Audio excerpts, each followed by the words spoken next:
Thanks for logging on to MyFoxHurricane.com. So we are now into August, and the areas that we watch across the Atlantic really start to expand well out into the Atlantic, and really pretty much anywhere is fair game to watch for tropical development. You can see the hot spots. You can see down just to the east of the Caribbean, also across the western Atlantic, and of course the Gulf of Mexico. Just about any time of the year is really a hot spot, or at least any time of the tropical season is really a hot spot for watching for that tropical activity. So we look at the satellite and the wind shear combined, and you're still seeing fairly clear skies across the Gulf of Mexico. We've had a lot of that Saharan air, that dry air, working its way across the Atlantic up into the Gulf of Mexico as well. Now, as you look down across the Caribbean, you are seeing some stronger wind shear. So we have a couple of tropical waves, but the strong wind shear conditions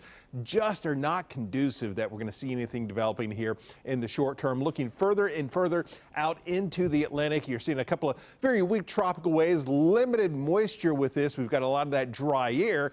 You have light wind shear, but with all that dry air in place, we're just not seeing the right conditions to see anything developing at this point. So as you watch the Fox model, there's just not much going on. We start seeing maybe a little bit more moisture across the southern Caribbean as we head through the week, but at least for now, we're not seeing any sign of any development. But we're getting to that time of the year where you really have to start to pay attention. Remember, the peak of the hurricane season, September 10th.